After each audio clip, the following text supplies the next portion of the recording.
Eddington is about a mayor and sheriff who compete off against each other in the next election in May 2020, where the pandemic and views on racism coincide with neighbors fighting off against neighbor. That really builds up the stakes in Eddington, New Mexico.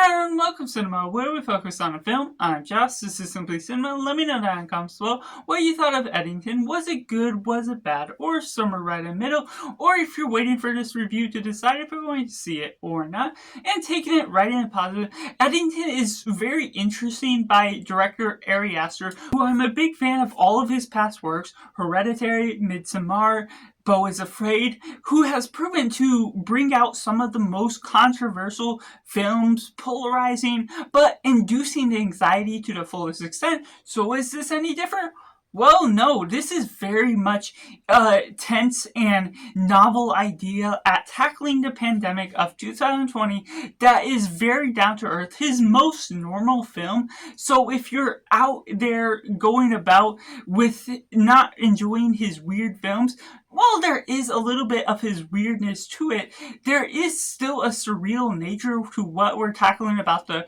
pandemic, the commentary on that, this sheriff versus this mayor. The visual technical level is amazing. The acting is incredible. We get some of Joaquin Phoenix's best performance as the sheriff. We get a great performance by Pedro Pascal. The script and writing is really well done. It's tight. And we also get Emma Stone, Austin Butler, a few other notable names that really enhance the cast as supporting roles, that really delivers on everything that's all flowing about. Ari Aster had a great vision with what's going on with the spectacle, modernizing the Western in a fullest extent that I was not expecting the setting to work out so well. And within the political injury, there's multiple different sides within how it's going to be talked about, because it goes over different views, both the anti-maskers, the maskers, those that are racist and those that aren't racist, within all the lights of everything that went on within 2020, covering a plethora of different topics throughout what was going on, but not being bogged down with too many ideas that make the runtime stretch on too long. While it is 2.5-hour runtime, it feels like it's deserving of what all it's doing, fulfilling what all it's giving out with its substance, because the nature of the plot really asks for a lot to be explained, for everything to be filled out in the fullest extent, which creates some interesting characters, some interesting dynamics between the banter between the cop and the mayor, within the wife of the sheriff, and everything that's all leading on within that, the different inside looks to the sheriff's office, everything that's going on with the grocery store, the mask mandate, and everything that's playing out throughout the town just goes about an interesting idea based on everything that it's commenting on, based on everything we knew about 2020. So everything that spills out from it can look really good in the visual spectacle. All the technical elements, the sound design, everything just works in the wonders that you're all looking at this story for. And so there's a lot of intrigue that I had just watching straight through, expecting great payoffs, and there were some interesting ways that went about its story that's very different than we've seen Ari Aster done with his story before,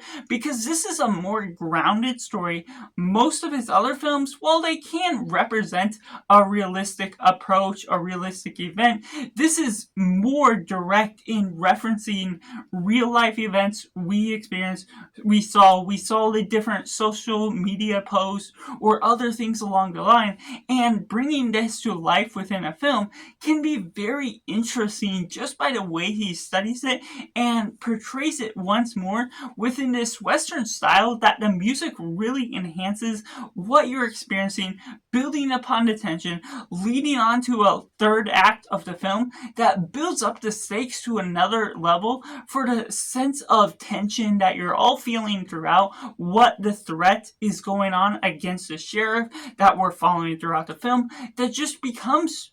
intriguing and enlightening to see how certain things pay off. There's quite a bit of humor that was quite on the ball, with landing some laughs here and there, maybe not laughing out loud, big laughter, but there was still something that my theater was still able to enjoy, get a kick out of, and be shocked with the value that this film ultimately had to offer, with some sudden twist or other things that went about the way in the change of pace of how they utilize the characters' arcs as a whole. Which goes into the mix elements. There's some moments here and there where I mentioned this could be a polarizing film to some. It's covering multiple different ideas of the year of 2020, and in that regard,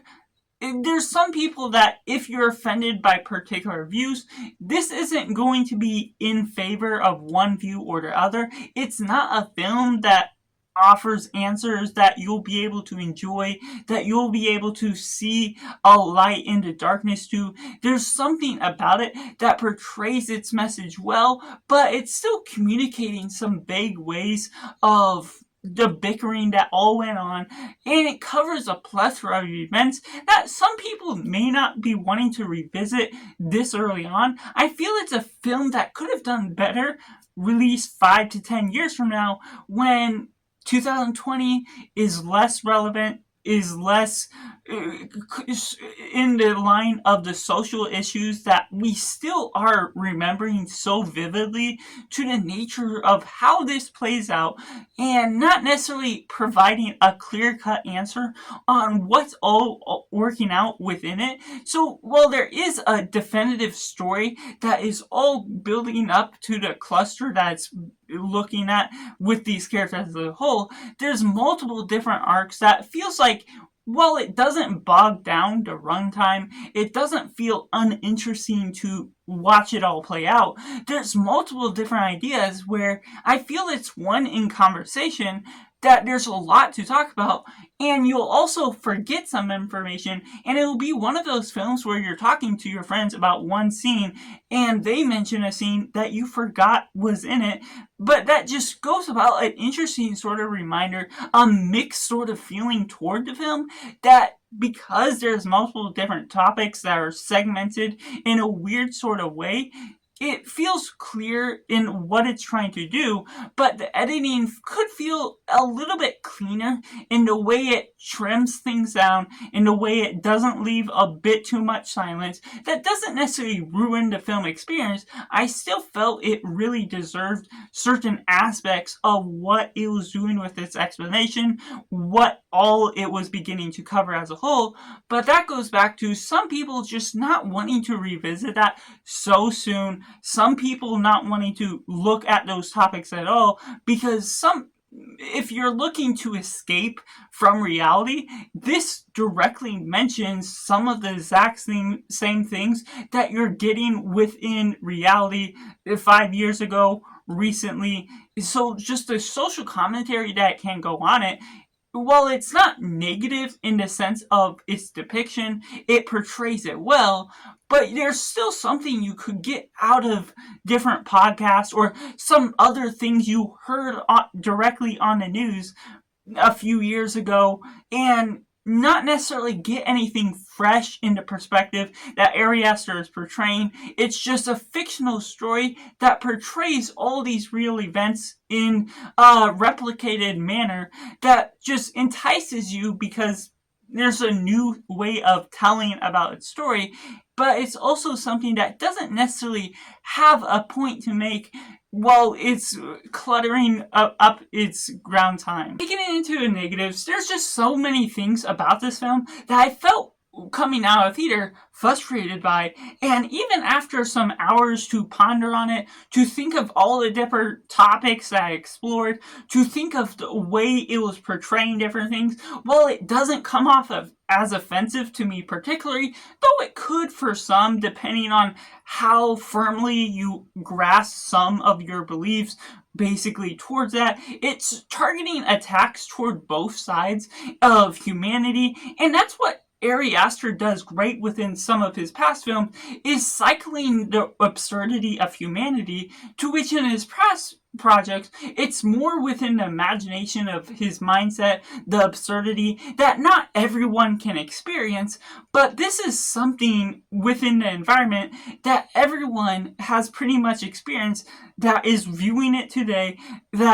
That's why I mentioned it could be a better film in 5 to 10 years, not necessarily so vivid within our mindset. So the nature of how it covers all the topics, though it's not totally bad by its own means, it doesn't leave you hanging with a particular message, with a particular point to be made out of this film, that it leaves me with questions of why is this the film that Ari Aster chose to make out of all of the imaginations of absurdity you could choose to do with humans. What you're choosing to do with humanity here is not providing answers to portraying a light in the dark times, portraying a light within the chaos of humanity that he obviously captures, as humans can have so many different views on life, on how to live it, and this is what he still captures, but in a cluttered way where the first two acts of the film don't necessarily get to the point until once we're leading on to somewhere where it finally goes about this twist that alters the tone of the film, which can be a little bit too jarring, and that's where you forget some of the parts that actually took place within the same film. Is the arc that this film goes over can be relatively predictable within something we've seen before, which isn't all too negative in one sense, but at the same time, when there's something fresher you could be asking from this, especially from Ari Aster, especially from the absurdity of his stories, the absurdity he tries to insert within this feels a little mismatched because it's not mystical, it's not fantastical within the way that they're trying to stretch the absurdity of the human mind, which can ground it a bit more for those that don't like his weirdness. But at the same time, there's a frustration just within taking this real event that we're making into fiction, but not necessarily addressing some new, fresh depictions on the matter, not exploring a resolution to what's going on with the absurdity of differing views, how we try and find a light to get together, find community, find a unity within ourselves that could leave audience members of differing views with a way to know how to unite, to know how to get precise answers, and understand a point that this director is trying to make with his writing, with the way this film is trying to come across, becomes so appealing and interesting just because you're wanting to see the exact results that this film will portray, but it comes off more so as a film that just depicts any ordinary event that people may have heard about and not ultimately leaving you with something that really delivers on something that only 5 years after the events portray something that we have needed to see up until this point of the release. So that's just my personal thoughts on Eddington, which I have to rate as simply 6.5 out of 10. Let me know down in the comments below what you thought of Eddington. Was it good? Was it bad? Or somewhere right in the middle? What are your thoughts of the controversies? Was it a film that you're a fan of because you don't like the absurdities of Ari Aster's other projects? Or are you on a differing view like me, where you liked his other absurd projects and just kind of mix on what this film has to offer just as well? So that's just my personal thoughts. Make sure to like this video if you enjoy it. Subscribe if you haven't already to join in film culture community where we talk about the love of cinema as a whole. So that's just all, and make sure to do yourself a favor and go watch a movie.